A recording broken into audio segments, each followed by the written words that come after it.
Ladies and gentlemen, welcome to Talking About Balls. I am Justin George, joined as always by nobody on bowling week. I am alone. Kyle is bowling. He'll be back next week or whenever. I don't know what we're doing next week yet because of the holiday. It just clicked. I am out of it. The baby is sick. That's why I'm late.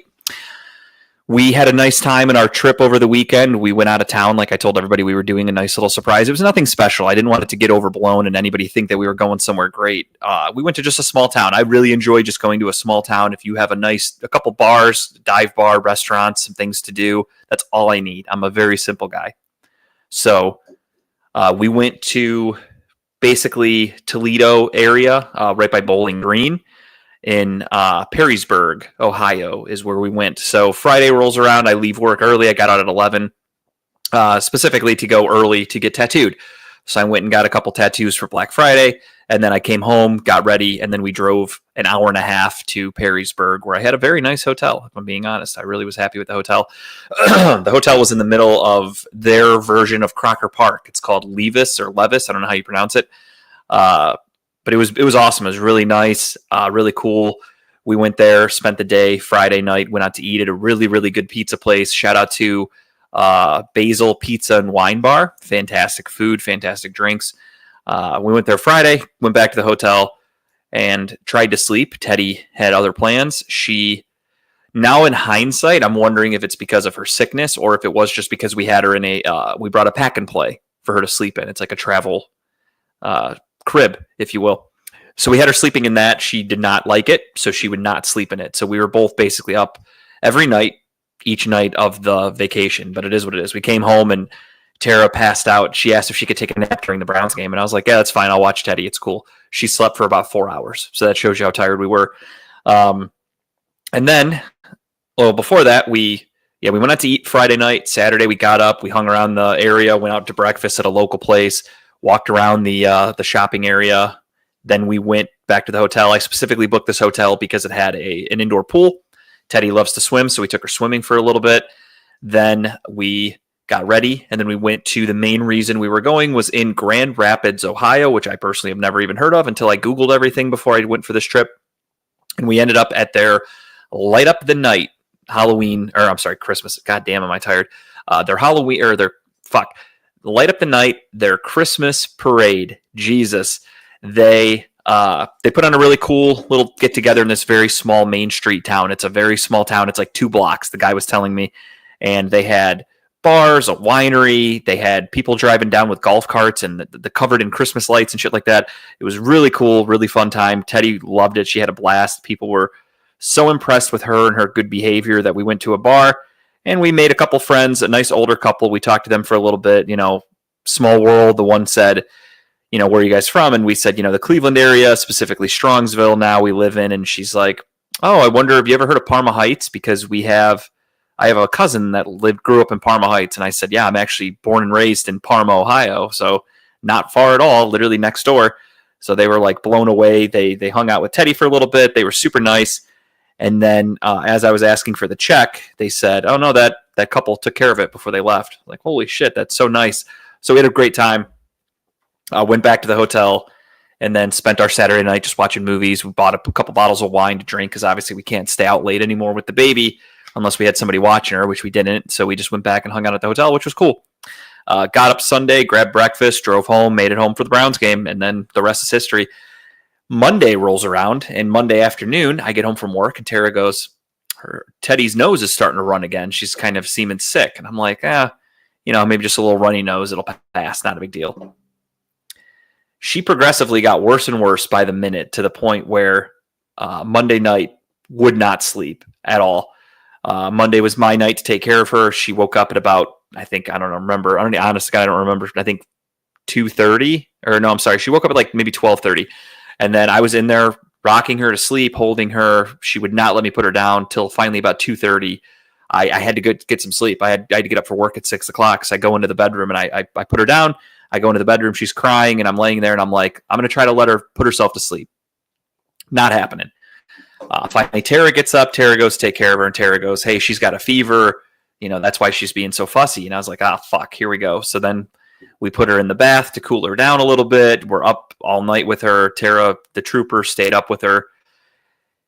And then yesterday rolls around, Tuesday, and same thing. She's just really not getting better. We're giving her Tylenol, or her fever would go down, but then she'd still act fussy and clingy. So Tara took her to the doctor, and they said, yeah, double ear infection. She has a double ear infection. She needs antibiotics, so we got her that. But she's doing really well so far. She's so far taken 3 doses of her medicine. Last night, knock on wood, she slept through the night. So hopefully that trend continues tonight. Gave her a little cold medicine, nighttime cold medicine before bed for babies. Don't get twisted. As much as I would love to give her NyQuil, we're not there yet. So we gave her a little bit of that nighttime medicine and put her to bed. She slept the night. Woke up at I forgot what time, maybe 4 o'clock in the morning she woke up. Heard her fussing. I watched her on the monitor for a minute. She reached around, grabbed an extra pacifier, put it in her mouth. Boom, right back to sleep. Golden. So hopefully that happens again. She went down pretty easily tonight. We'll see what happens. This episode is going to be very quick. I honest to God, I only plan on doing about a half hour. Consider this episode spending an evening in the bedroom with me. It's going to be very quick, but afterwards you're going to go, not that bad. So here we are. We're doing a quick I am doing a quick episode just to get one done before the holidays. Because again, I don't know if we're ever going to have time to do an episode next week with everything. Worst case, I'll talk with George. I'm off most of next week. I work Monday, and then I'm off the rest of the week. So maybe on Thursday afternoon, we'll have games. Maybe Tuesday, maybe Christmas Eve, maybe sometime during the day. If George has time, if he doesn't have time, don't sweat. Maybe I can hop on and just do, again, a quick half-hour episode just to get our picks in and shit like that, because there are games on Christmas. So there's a quick turnaround for picks next week. George is off Tuesday and Wednesday. Perfect. We'll schedule a time, maybe sometime Tuesday afternoon. I'll be home. I'll put Teddy down for a nap, or I think Tara's off on Christmas Eve as well. So maybe I'll hop on here for a half hour, maybe even in the daytime. We'll do a nice, fun daytime episode that I've never done before. So we'll figure it out. I'll talk with George about that, and we'll message and shit. So without further ado, let's get right into it. And the Cleveland Browns played the Kansas City Chiefs on Sunday in what was an ugly game, truth be told. Browns offense couldn't do anything. Bunch of turnovers.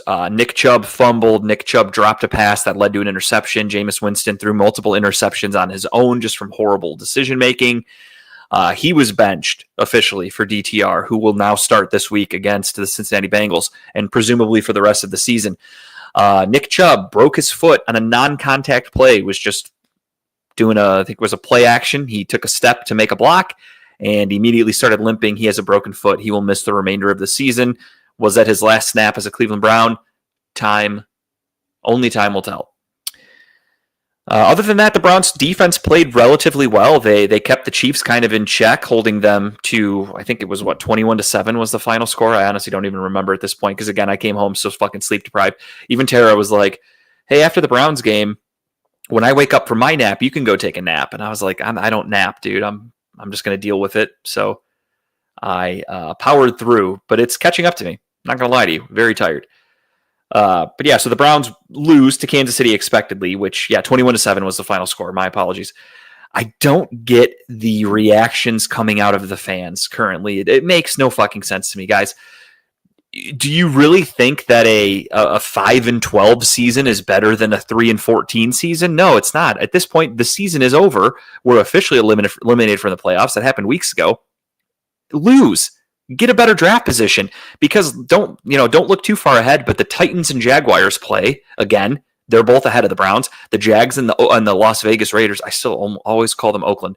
The Vegas Raiders and the Jacksonville Jaguars play this week, if I'm not mistaken. And those teams are ahead of the Browns, also with 3 wins. So I think Las Vegas has 2 wins. Every other team has 3, whatever. Every team ahead of the Browns, though, a lot of them face each other. So there's really good posturing that could happen for the Cleveland Browns. At this point, the season's over. You want the highest possible draft pick, because that's not only going to help you in the first round, it's going to help you in the second, the third, etc. Your picks in those rounds are going to be higher. So consider it this way. If you're the Cleveland Browns, we're not going to get the first pick. I'm accepting that fact. Let's just say we get a top 5 pick. If we get the 5th pick, that means you're then picking 38th in the second round. I believe I did the math right. So after 32nd, there would be the 33rd, 34th, 35th, 36th, 37th pick in the second round, which is 5 picks away from the end of the first round. So you're essentially getting 2 first-round talent players, depending on people that drop and things like that happen. There could be a guy that most people think is a first-round talent that doesn't get taken that early, and he falls a little bit, and then boom, you snatch him up right there early in the second round. So you're technically getting almost 2 first-round valued players in the draft because you lost. The season's fucking over, guys. Let it happen. Accept the losses. Cheer for the losses. I was excited. I was kind of worried we were going to make a comeback last week when Jerome Ford broke that 60-yard touchdown, and then all of a sudden we're cooking a little bit on offense. I was like, oh, fuck. And then thank God Jameis does what Jameis does, and he threw an interception in the end zone and ended all hope for a comeback. Thank you, Jameis. You did your part. But yeah, the Browns put in DTR for the last drive. He's going to get the official start on Sunday against Cincinnati. I expect it to be ugly. I expect it to be a blowout, which, again, I'm okay with at this point. I can't believe there are fans on Twitter that are trying to criticize the coaching and question the future of the team because of the last month of the season where the season's over. You idiots. They're losing on purpose, you fucking dummies. This is another situation where I almost get into arguments with people on Twitter, but then I'm like, these people are stupid. They're calling for Kevin Stefanski's job because we're losing a game in December when the season's over to the best team in the AFC, mind you. And they want everyone fired. Unacceptable game. Your backup quarterback threw some interceptions and you lost the game. The head coach needs to be fired. Okay. Oh, and your number one running back broke his foot. Oh, and your star tight end didn't play. Oh, and your stud defensive end got poked in the eye and missed some time and obviously wasn't himself. Oh, and Greg Newsome didn't play. Oh, yeah, and Martin Emerson had got a concussion. Oh, yeah, no Jeremiah Owusu-Koramoah. Should I continue? You fucking idiots. You expect us to win? God damn. You Browns fans are fucking stupid. And on top of that, there's another story that came out that shows you how fucking dumb Browns fans are. Mary Kay Cabot. I've never been a fan personally. I believe many years ago, I was a little more egregious on social media. And I didn't, to me, social media is not real. None of it's real. It's all fake. You could say whatever you want. It's stupid. I mean, social media is dumb. So back in the day, I obviously took that too far. And I think I called her a cunt. So the C word, for those of you that don't like to hear that word, I think I put that in a tweet. Don't remember what it was about, but I think I put cunt. And she blocked me, rightfully so. I get it. Again, I don't consider social media to be real. It's a fake place for people that like, I'm never going to have dinner and hang out with Mary Kay Cabot, so I'm not worried about what I say to her on social media. Same thing with my Dan Gilbert story. I'm sure I've told it on this podcast before, but just in case I never have. Back when that NBA player came out as gay, I forgot his name, they put him on the cover of Sports Illustrated. And I tweeted at Dan Gilbert because I thought it was a really funny joke. And I said, hey, Dan, when are they going to put the Cavs on the cover of Sports Illustrated? Because we've been sucking dick for years now because the Cavs stunk at that time. It was after LeBron left the first time. So I said that. Insensitive joke, maybe? Sure. But I don't care. It's a funny joke. I was making a joke. Nobody was hurt. No feelings were hurt. I just said the Cavs were sucking. Was I wrong? No. But Dan Gilbert got offended and blocked me. And then same thing with Adam Schefter. Adam Schefter was tweeting something about like only 80 more days till opening day or something like that for the NFL. And I was like, hey, bro. I said, F off, Shefty. I didn't even say fuck. I said, F off, Shefty. The Cavs are trying to win a championship or something like that because the NBA Finals are going on.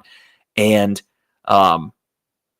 Schefter blocked me. So I said, F off, Shefty. He blocked me. Now, meanwhile, though, Adam Schefter's on Twitter talking shit to Doug Gottlieb. But I digress. I guess he's allowed to dish it out, but he can't take it. Anyway, so that's your recap for the Browns and the Kansas City Chiefs. To Browns fans that are stupid, the sky is falling. To common sense Browns fans, these losses are perfect. And I am now rooting for every team ahead of the Browns in the draft to win. My buddy that's a Raiders fan, I was texting him all day on Monday night, and I said, or all night Monday night, and I'm saying, let's go Raiders, just win, baby. Let's go. I'm trying to get them to win. The Jets and the Jags played on Sunday, and that was kind of a win-win situation for the Browns. The Jets winning moved them back. I think we were ahead of them anyway, but either way, yeah, I'm rooting for all those teams to win. That's it. Even though they suck, they were awful. Like, they were one of the worst teams I've ever seen play football. The Titans, I was rooting for them to beat the Bengals. You know what I mean? Just rooting for draft posturing. That's all it is at this point, people. We have 3 games left, and that's it. Yeah, so Raiders, Giants, Patriots, Titans, Jags, Panthers, all ahead of the Browns. Raiders face the Jags this week, and then the Titans and Jags still play. So there's a chance for 2 or 3 of those teams to be bounced away from the Browns in any scenario. Let's say, hypothetically, the Raiders win on Sunday. or whomever, let's say the Raiders win Sunday, the Jags beat the Titans, or whatever. Two teams are going to be bounced. Hopefully the Jags don't go 2-0 in those games, because that would suck. I need at least a Raiders or a Titans win in one of those head-to-head games against the Jags, but we'll see. So easily could be some teams that move around. The Giants almost beat the Saints a few weeks ago with Drew Lock. Then Drew Lock got hurt, and now they're back to Drew Lock playing. I don't even know who they play this week. I don't look at the schedule in advance. I look on the fly when Kyle and I make our picks. But again, just root for all those teams that are ahead of the Browns to win. That's what you should be doing. Do not root for the Browns to win. If you're a Browns fan and you're calling into radio shows, or you're on Twitter and you're calling for people's jobs because they lost a meaningless game in December to the Chiefs, you're a fucking idiot. Go play in traffic. Same like the people who, back to what I was getting at before I got distracted, Mary Kay Cabot posted a story that said the Browns think Deshaun Watson will be coming back next year and blah, blah, blah, and he can compete and blah, blah, blah. They're just saving face.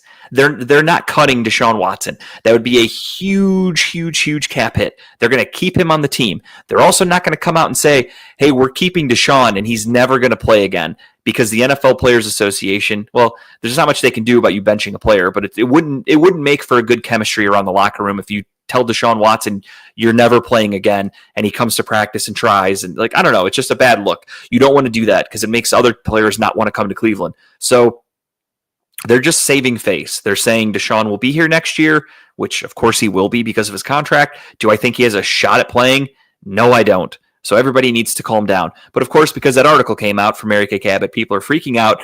And there are a few people on Twitter that are trying to get some clout. So they're posting that they're canceling their season tickets because of this news. And this is unacceptable and blah, blah, blah. And it's just funny to me that under Kevin Stefanski, we're about a 500 team so far. I think his record has officially hit about 500 because of this bad season. But other than that, we've won more than 6 games every year he's been a head coach. We've gone to the playoffs twice, and we have one really bad season, and Browns fans are freaking out. And they're like, this is unacceptable. I'm getting rid of my season tickets. It's like, are you fucking idiots? He's taken us to the playoffs twice. Literally just a year ago, we were in the playoffs. About a year ago to the day, we were winning a game to clinch a playoff spot. And Browns fans, exactly. Deshaun will not see the field next year, but Browns fans are stupid, and they saw that Mary Kay Cabot article, and of course they're freaking out.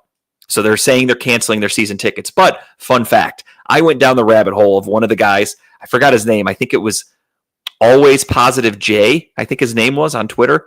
I only know that because I hear him a couple times. He calls into the Rizzo show. But anyway, he's one of the people that was bragging on Twitter that he canceled his season tickets because of the Deshaun Watson news. And he's posting the screenshot from the email that says, cancellation confirmed. You'll get your refund soon. Then I read a couple more of his tweets, and he tells people, oh, I took a job to work at Brown Stadium on game day. So no wonder he canceled his fucking season tickets. He has a job now where he'll be working at the stadium. So he's trying to get some clout to show you, I'm sticking it to the team. I want my money back.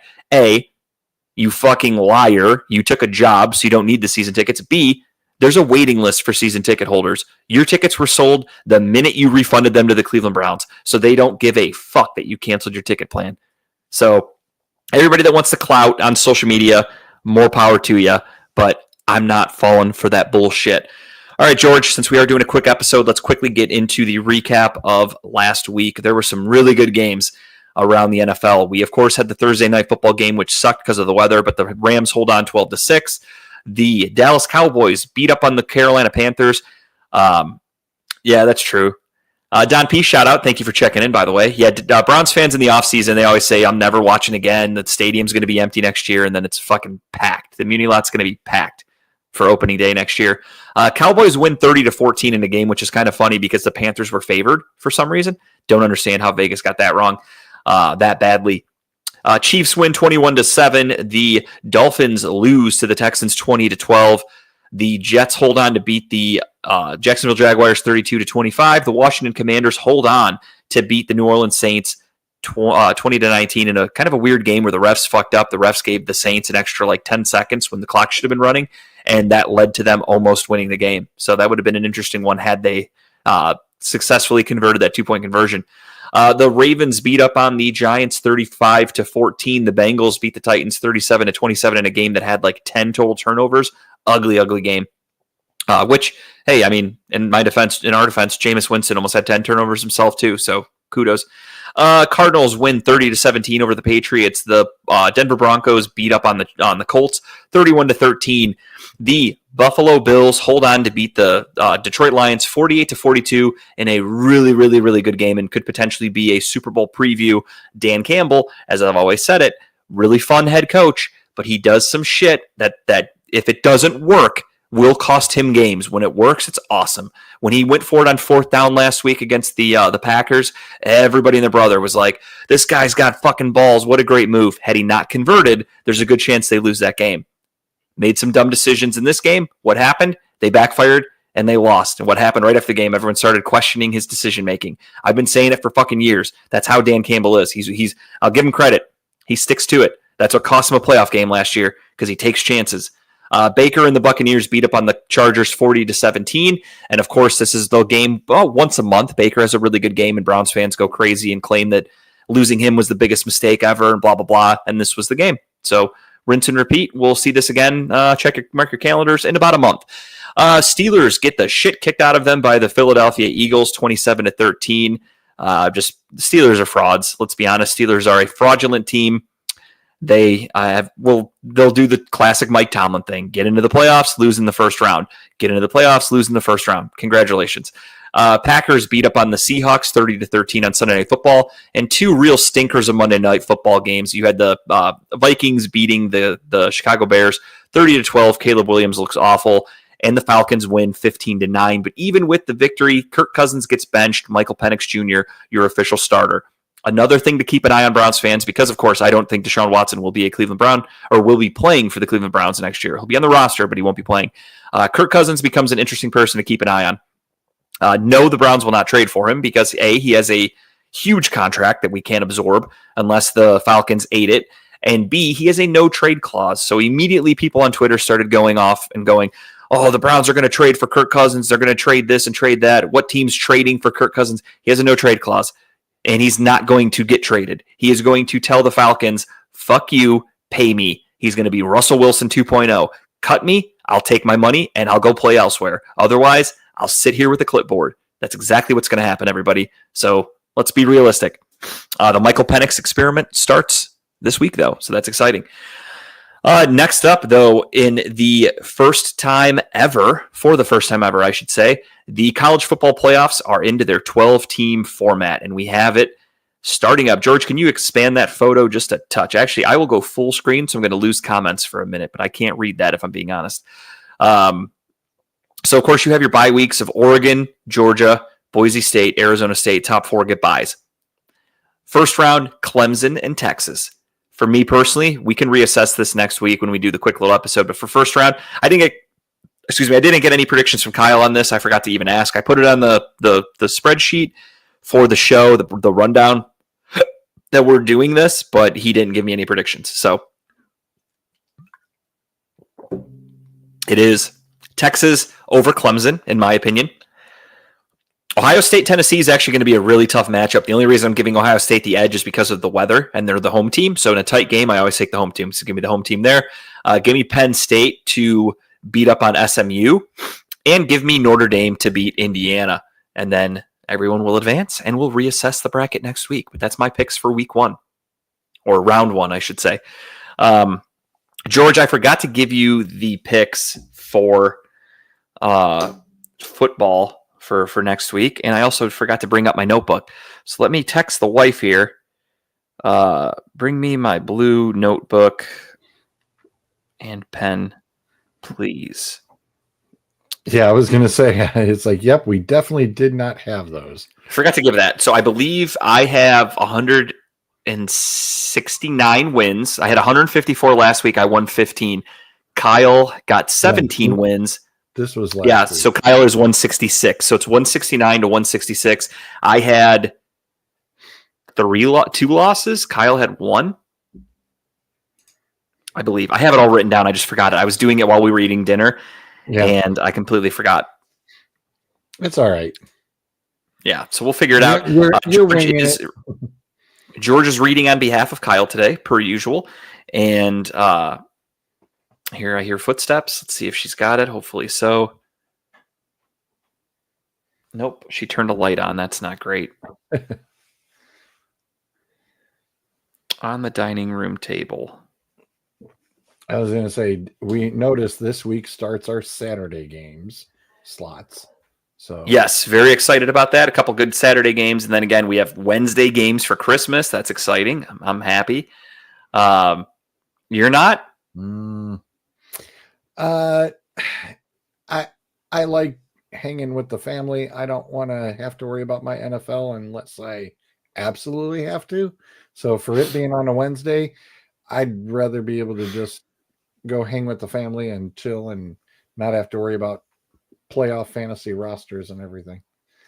So our tradition typically is I go to the in-laws, and on Christmas we watch the NBA because the NBA always tried to take over Christmas. Those games for the most part stink. They obviously try to get some. Tara's trying to hide from the camera. He's trying to hide. No, Tara, you cannot hide. It's a widescreen camera. It's a wide angle. That was a failed. If she tried to be a spy, she would be fired on day one. Yes, I have the scores here. Okay, so yeah, 169 and 71 for me, and 166 and 74 for Kyle are the current scores. 3 games behind you. Well, I gave him those double bonuses last week, and he got both of them, so that really helped him. Yeah, that totally. I got mine, but he got both, so he got a couple extra. And then there were a few games he went opposite. I think he got 2 out of the 3. So it happens. It's a little closer, but it is what it is. I'm confident.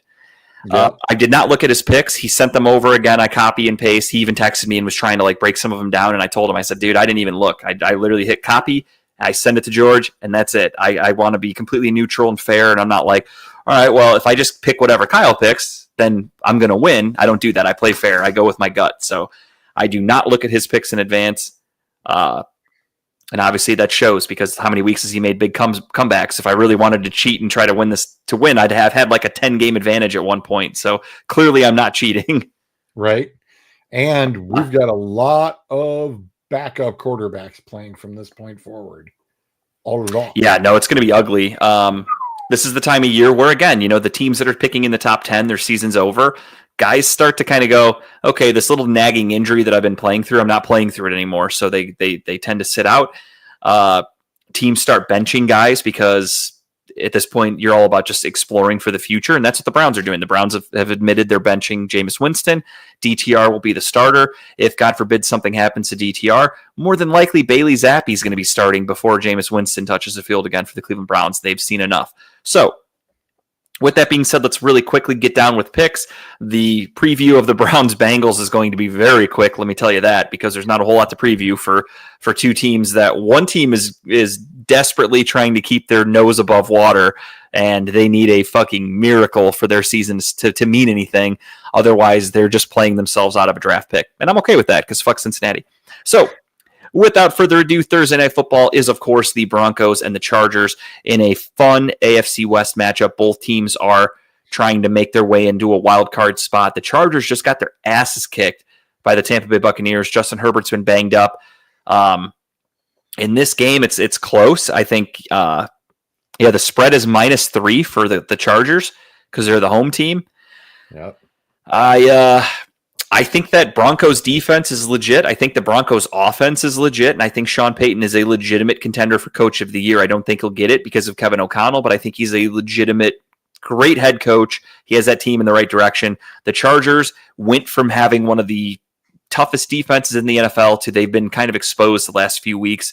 The Harbaugh glitter is worn off, if you will. So with that being said, give me the Broncos. Yeah, I was going to say the Broncos and the schedule kind of favors them a little bit. And sure. Especially now that the division is wide open, we'll get into the next one. But Kyle took the Chargers, but I don't know why, but I'm like, did I see this right? Yes, he took the Chargers. Bold choice.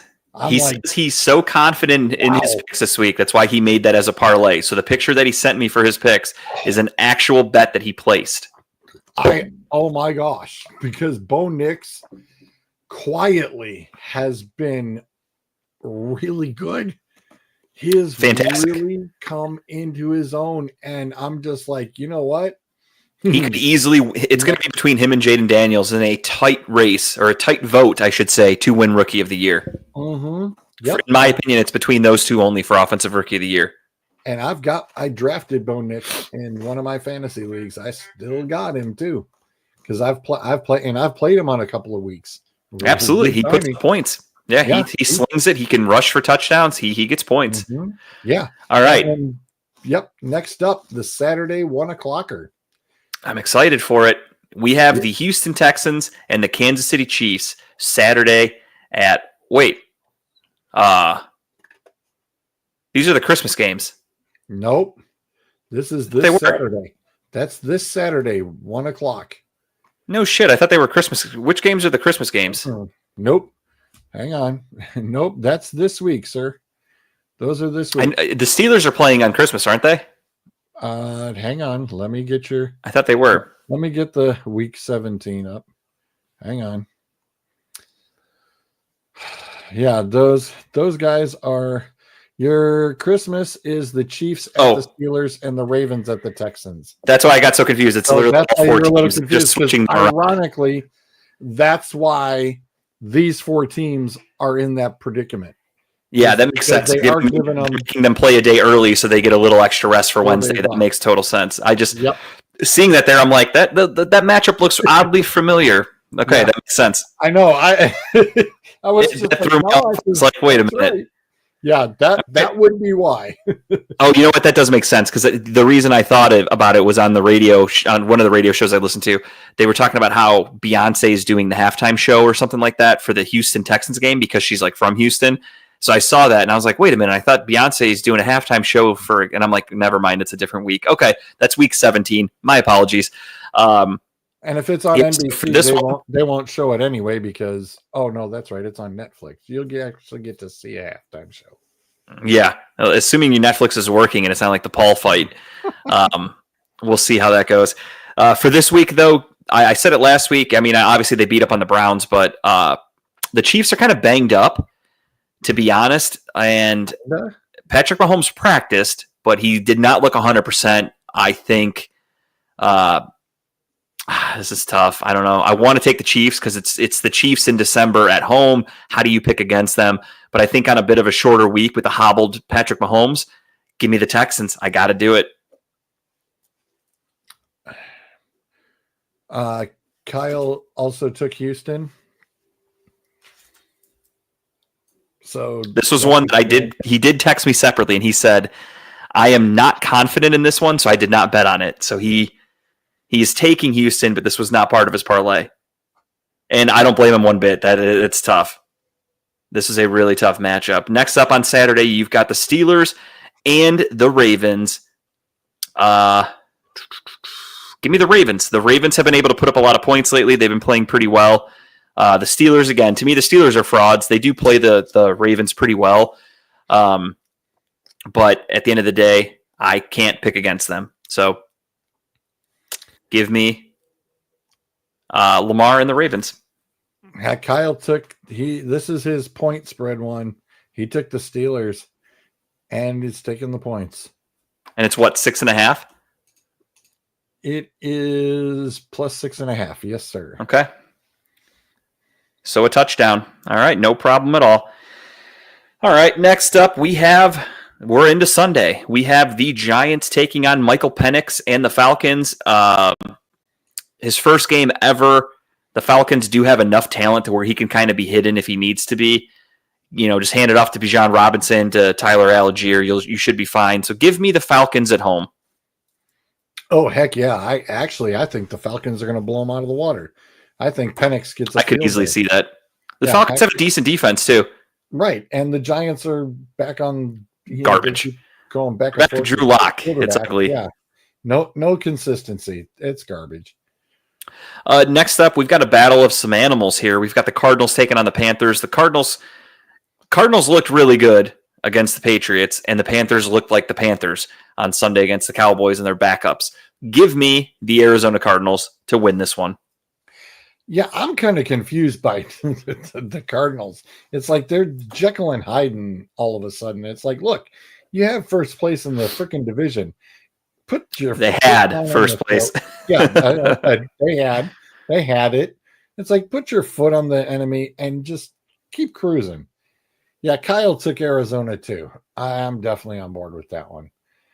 All right. Let me check some spreads here. Arizona -5. I don't like any of these yet. I'm trying to find one that I really like. I think the next one. I think the next one's going to be it because. Yeah. Oh my goodness! I feel so bad for that Bears team right now because I think the Lions come out angry. Yeah. The only issue I have with the Lions though is that I don't know what the weather's going to be like in Chicago. Could be nasty outside game. And the Lions have a ton of injuries to the point where their season could be in jeopardy because of like they're going to make the playoffs for sure, but it's more so like how far will they go because of these injuries they have. They lead the league in players that are on the IR or on the injured list, so they are pretty banged up. But yes, the Bears are really bad. Caleb Williams' body language is awful. I said it before he got drafted. I told everybody, I said, I am not a Caleb Williams fan. He does not look like an NFL quarterback to me. And sure enough, he came in with a little bit of hype, looked good for a month, and then has snapped back to reality quickly. I feel like his antics of being dramatic on the bench and tipping over and like doing all that shit, I think it's going to rub his team the wrong way, especially they've already fired their head coach. They already have guys that are probably pissed off the season's over. I could see a lot of guys not really giving their all. So with that being said, yeah, fuck it. Let's go. Give me the Lions and give me the Lions -6.5. I think they will win by more than a touchdown. Mm-hmm. Yeah, Kyle's definitely taking Detroit too. Yeah, it's easy peasy. Yeah, that's an easy pick there. I feel like Vegas is going to be taking a lot of bet slips for Detroit. Mm-hmm. Yeah. Next up, we have the Colts hosting the Titans. The Titans have officially benched Will Levis. They're going back to Mason Rudolph, who actually doesn't look too bad when he's behind center there, but they're an overall horrible team. And for that matter, I cannot pick them to win a game ever because they're fucking awful. So give me the Colts at home. I was going to say, did you see what the Colts screwed up and did last week? Oh, dear God. Oh, that trick play that led to a pick six, and they asked the receiver after the game, Donnie Mitchell, they're like, hey, why'd you throw that ball? Like, I was just executing the play. The coach said if it's there, it's there. He's like, I threw it. He came out of nowhere, picked it off, took it for a touchdown. It is what it is. And then they were like, well, do you think that impacts your guys' chance at the playoffs? And he laughed. He's like, huh. So it shows you where the headspace is for the Colts. But with that being said, I think even on their worst day, they're still a better team than the Titans. So give me the Colts. Yeah, Kyle took the Colts too, but my God, man. I mean, this is the pig game of the week right here. Oh, for sure. Two teams with literally Jacksonville, Vegas. That's the pig game of the week. You think? The Colts. Yeah, I was going to say, yeah, there'd be two of them doing that. Yeah. Technically, the Colts, I think, are still alive for a playoff spot. Again, they have no chance, but they're technically still alive. So that's why I can't give this one the worst game of the week. That 100% goes to Jags Raiders. Next up, we have the Rams at the Jets. Give me the Rams. No brainer. The Jets are a mess. Aaron Rodgers is back on podcast asking people about if they're vaccinated or not. It's almost 2025, and the dude's still talking about vaccines like he's fucking funny. Dude, you're a 40-something-year-old washed-up fucking QB. Just go. Can't wait till he's gone. I really liked Aaron Rodgers when he was on the Packers, when he didn't say much, when he just played good football. Shut up and play as soon as he went to New York and became a diva, that's when I was like, fuck this guy. I hope all the worst things happen to him. And luckily, it's been a disaster. So give me the Rams. Hopefully they embarrass the shit out of them. Something to keep an eye on, NFL fans. There are rumors fluctuating that Garrett Wilson will be requesting a trade from the Jets in the offseason. He wants the fuck out of there. Do I think he comes to Cleveland? No, because he's going to want to be traded with a new contract, and we can't afford that. So Cleveland fans, be realistic. Would it be cool? Yes. Is it possible? Plausible? No, I don't think so. I think next up gets traded up to Philly. I could see that. Absolutely. Mm-hmm. Yeah, no question about that. Depends on what they do in the offseason or what they do with this stretch that they're going to go on in the playoffs. They're playing very good football. Yeah, but they need something to replace Devonta Smith because he's not the answer. No, not at all. And Wilson would be a great compliment to AJ Brown. Oh yeah, for sure. Just again, depends on contracts, what they can afford. Hurts is making a good amount of money. AJ Brown's making a good amount of money. So is Saquon Barkley. Everybody's in a good spot over there actually right now, and they got 30 mil on the cap. They got 30 mil. They can spend. That's not bad. Yeah, they could get Garrett Wilson for that because, again, I mean, you just give him an extension. Who knows? I'm sure he's going to ask for a lot. Receivers ask for a lot of money, but when you're taking Devontae Smith's contract off, yeah, they should be fine. But we'll worry about that. We'll see he where hasn't been able to do too much in New York. No, he's looked phenomenal. He's easily the number one. He's a clear-cut number one wide receiver. It's just horrible quarterback play has really held him down. Really need buzzballs back. Dude, you're telling me. I'm to the point now, I swear to God, I think I'm going to start doing buzzballs when the Browns lose for the rest of the season because they're getting a better draft pick. So, like, currently the Browns are picking 7th. If come out of Sunday, the Browns, which they should be, because, again, Jacksonville and the Raiders, if one of them, as long as they don't tie, the Browns will be moving up a draft spot. So as long as the Browns lose and they move up a draft spot, it's buzzball time, everybody, because we're celebrating something here in Cleveland. And to be honest, since I started this podcast, the Browns have not been that bad. They've been bad, but they've been middle of the road bad. They haven't been like potential top 5 draft pick, which is exciting. So I'm looking forward to doing some mocks in the offseason. For the last fucking 3 years, we haven't even had a first round pick because of the Deshaun Watson trade. So I'm excited to get back into mock drafting. But yeah, Devin, I think get your buzzballs chilled, get them ready to go. Sunday afternoon at about 4:00 when the Bengals win 42-10. It's time for some buzzballs with the Talking About Balls boys. We'll see how that goes. But yeah, please just go out and lose, Cleveland. That's all I ask. The Eagles go to Washington. The Eagles look really good. They beat up on Pittsburgh. I think they're going to establish dominance in the division here. Give me the Eagles.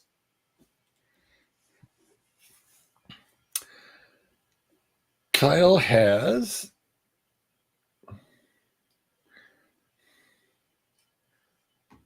there they are. It's like that sheet is a little odd. Kyle's got the Eagles too. Okay. He's got kind of shocked there. I was expecting you to say Washington, to be honest, but I guess not. Then we have Sunday afternoon. We're skipping the Browns. Obviously, that's last.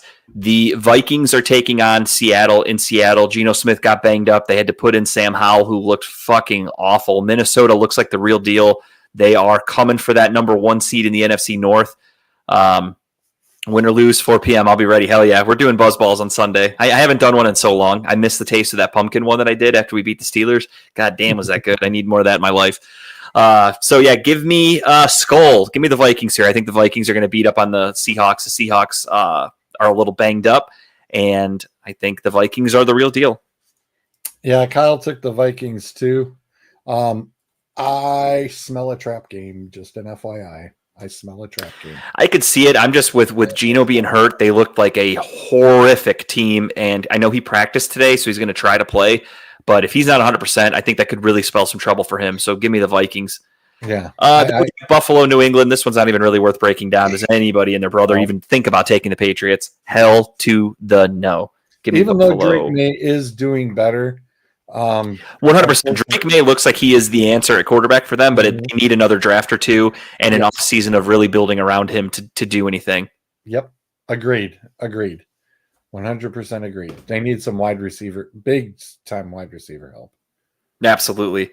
Okay, your other pick game you got a. They should be able to get that in the draft. There are some very good wide receivers coming out, and if they have high draft picks like they should, they're going to be able to get that. Let me do one quick thing. NFL standings. I just want to verify something really quick. I was going to say this is our next PAG. This is the PAG. This is the prison inmate game of the week that even the inmates would rather go get molested in the showers than watch this game in the yard. Third string quarterbacks, backup running backs, and I don't even know who the receivers are anymore. It's that bad. I mean, the Jacksonville Jaguars have some talent. They still have Travis Etienne. They have Brian Thomas Jr., who's actually a really good wide receiver, rookie. Other than that, garbage. Evan Ingram is hurt. Obviously, Trevor Lawrence is hurt. The Raiders have nothing. Etienne has been hurt, and he's been hurt his whole career, but at least he's healthy now, technically. The Raiders, though, are absolute garbage. They had to start Desmond Ridder on Sunday. He was terrible. He got hurt. They have a backup who's garbage also. Their running back, Chase McCormick, he got hurt. They have nothing behind him. They officially put Max Crosby on the IR. They are just a shit show. They are tanking for they are sucking for Shador, and not in a Diddy way. They just want to play bad football to draft him. It's a win-win for the Browns in this situation, because if the Raiders win, the Browns jump them because the Browns lost to them head-to-head, and they would then be tied with 3 wins. And if the Jags win, then of course the Browns are going to jump them too because we beat them, but they have 3 wins also. So this game is a win-win for the Browns, assuming the Browns lose, which, spoiler alert, I expect it. If I had to make a pick, though, give me Jacksonville. Mac Jones has actually played pretty decently. I think the Raiders are a lock for the number 1 pick. They will be taking Shedeur Sanders, who I don't want on the Cleveland Browns. So I don't think he's going to be a good pro personally. So go Raiders, win this game, keep the number 1 pick, keep Shedeur Sanders out of Cleveland's radar, and go Jags. Let's move up a draft spot. So give me Jacksonville here. Yeah, they turn around and somebody also said that Dion, if the Raiders fired what's his face, Antonio Pierce, they could probably go after Dion to be the coach of the Raiders. Plus, that's a total Raiders move. I'll send you a screenshot of my text the other day that I sent to my buddy about his Raiders, and I said, "Here's the plan: suck for Shedeur, draft him number 1, fire Antonio Pierce, continue to suck." Or I'm sorry, wait, I said the Raiders' circle of life here. It's going to be suck, draft Shedeur Sanders, continue to suck, fire Antonio Pierce, hire Dion, continue to suck, repeat. That's exactly what I told him in a text. That's the future. Bravo. Well played, sir. He did enjoy it. He laughed at the text, so that's exactly what I think is going to be happening for the Raiders. Next, we have, by the way. Yeah, I figured. I wrote it down, but I didn't even need to hear it. I assumed that's who he was taking. Next up, we have the Niners going to Miami. Miami is hanging on by a thread for a playoff spot. This is a true pick'em game. Give me the home team. I don't know. Both teams are really bad. I'll take the home team because that's what I do. Give me the Dolphins. And especially after San Francisco's like, hey, we got a great backup running back. And then where the hell was he last week? Yeah, in a game where you couldn't throw the ball, they had no run game. They have guys refusing to come onto the field. The locker room's kind of a mess. There are now rumors of Kyle Shanahan getting traded. Yeah. So it's a mess in San Francisco. They're going to have to pay Brock Purdy. They fucked up by giving Brandon Ayuk that huge contract. Things are starting to, sometimes the chickens come to roost, as they say, and that's happening for San Francisco. Their Super Bowl window has slammed shut very quickly, and now it is time to pay the piper. Yep. And boy, are they paying it hard. So I am taking the Miami Dolphins at home. Kyle took the 49ers, though. Did he? Okay. Thank you, yes, Kyle. I actually wrote Miami because I just assumed, but nope, he I will took cross the that 49ers. Off. I have no idea what the hell's going on over there, and I'm the 49er guy. And even I'm sitting there going, hey, Lynch, tell me Jed York wasn't in the locker room after some of these games bashing. Because that's the only thing I could see. And that dude needs to go. Just 100%. Got to sell the team. That dude cannot control the team. He's not Jerry Jones, and he wants to be. Drives me. Who doesn't? Jerry Jones from the 90s, I should say, not the current Jerry Jones that goes on radio shows and says he eats squirrel brains. Yeah. If you haven't heard that clip, I recommend a Google search. Next up, we have Sunday Night Football. We have a game that on paper looked like a good one, but is no longer because no Dak Prescott. A few weeks ago, I looked at the odds on FanDuel, and I said, they have the Tampa Bay Buccaneers at plus 400 to win the NFC South. And this was when Atlanta was in first place. I looked at their schedules, and I said, Atlanta's got a tough road ahead. The Tampa Bay Buccaneers have one of the easiest schedules. So I threw a little bit of cash on that, and I'm very happy that I did because they are doing exactly what I thought. And that trend continues Monday night. Give me the Tampa Bay Buccaneers to beat the banged-up Dallas Cowboys. Yeah, I mean, Cooper Rush has not been bad. He's not a bad quarterback. He is not a bad backup quarterback. If you need him to come in for a game or two, he's not bad. If you need him to play 75% of your season, this is what happens for the Cowboys. It's not his fault. He's not there to be the star quarterback. So you can only do with what you got. And right now, Trey Lance is your starter for Sunday night. Is he? Did they bench? They turn around and, Jerry. They want to see what they got out of him. Okay, that makes sense. They need to see that news. No shit. Like, okay, then I'm even happier with the decision to pick. Come on, I got a rookie card I got to sell if Dallas goes off. If he goes off. I am much happier with my pick of Tampa Bay now than for the NFC South because this is a lock. Tampa Bay wins this game. I'm assuming Kyle's got Tampa Bay as well. Yep, he took Tampa Bay as well. And then the Monday Night Football game, easy pick for me. Green Bay by a mile. Yep, Kyle. I think everybody, except for the state of Louisiana, is picking Green Bay. I think most of them probably are too. And then that leads us to our last game, which is, of course, the Bengals and the Browns. I know Kyle took the Bengals because we did talk about that one for a minute because I looked at his paper or his picks and I said, I'm honestly shocked the Bengals are only minus 390 for the Browns. I would have thought it would be higher. But with that being said, this game's going to be ugly. It's no different than a preseason game, in my opinion. Go out there and lose. That's totally cool. Everybody stay healthy. I don't want any type of season-ending or year-long injury happening to somebody. An Achilles, a torn fucking ACL, anything like that. A broken foot for Nick Chubb sucks, but a broken foot can heal in a few months. He'll be back next year, I assume. At this point, I don't think he's played his last snap for Cleveland Brown, but time will tell. Other than that, stay healthy. Go out there, get your ass kicked. Hopefully Myles Garrett gets a couple sacks. I'd like to see him, lead the league in sacks. He needs, I think, a half a sack to get over 100, which I think he'll be able to get on Sunday. He tends to get a lot of sacks against the Cincinnati Bengals, so we'll see. Hold Jamar Chase to under 300 yards receiving. That would be kind of nice. Let's not let him set any records. And get out there and lose. Let's keep the draft hopes alive, and let's get out there and suck, which go Browns. They have no trouble doing. So that's my preview for that game. Kyle also took the Bengals in. Again, is anybody picking the Browns? No fucking way. Get out there and lose. Keep hope alive for the top 5 draft pick. And we'll talk again about the picks. We'll recap next week. Again, I'll talk with George probably Tuesday. Maybe I'll hop on here for like a half an hour. We'll do a buzzball for the loss. And we'll celebrate the holidays. I'll have to try to find the eggnog one. I haven't been able to find it. That would be kind of cool. But with that being said, it's time for everybody's favorite segment because I'm going to go eat a bowl of Cinnamon Life cereal. I can't wait as soon as I log off of here. My pick for the week is the movie Just Friends. I think I pick this movie every year as a tip. It is always consistently the number one Christmas movie on my favorite holiday movie list. If you've never seen it, highly recommend it. It's on Hulu.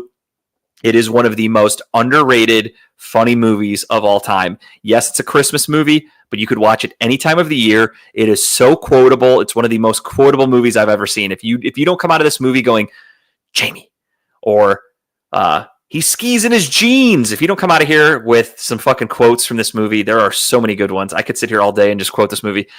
Check it out. Ryan Reynolds, Anna Faris. It's got fucking Chris Klein from American Pie. It's got Amy Smart. It's got a really good cast. And again, it was a very under the radar movie, and it's fantastic. If you've never heard of it, Ryan Reynolds plays. They put him in a fat suit, and he sings "I Swear" by Boyz II Men, or whoever the fuck sings it. I honestly don't even know. It's one of the funniest things you've ever seen when you see Ryan Reynolds in a fat suit, putting in a retainer, singing "I Swear" to his mirror, and he's a fat kid in high school. He's in love with Amy Smart. She wants him in the friend zone. He gets embarrassed by trying to confess his love to her, so he skips town after graduation, moves to LA, gets in great shape, becomes a sweet ladies' man.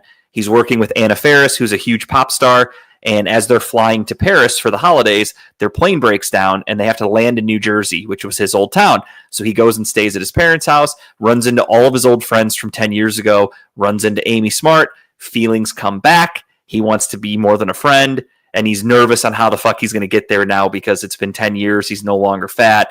And they make it so damn funny. I can't stress this enough. Watch this movie. I love it. It's not only one of my favorite holiday movies, it is truly one of my favorite movies of all time. It is one of my favorite comedies ever. If you talk to me about comedies, I'm going like fucking Tommy Boy, Dumb and Dumber in no particular order. Just Friends is right up there in my top favorite funny movies of all time. So check it out. That's it. I'll hopefully talk to you guys again on Tuesday, more than likely. If not, Merry Christmas. Thank you guys for watching. Thank you guys for sticking with us through all the changes we've made through the show. We obviously started in my basement with no video. Then we moved to Redline where we started getting video. Now we're back with no audio technically because I haven't really been updating that lately, but we will, trust me.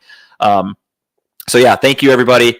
We'll talk again soon. In a couple of weeks, we're going to have the Tabbies. I know everybody gets excited for our award show. We're going to have so much shit to talk about. Kyle will be back. Hopefully, actually, I don't know, because next week I might do it on Tuesday.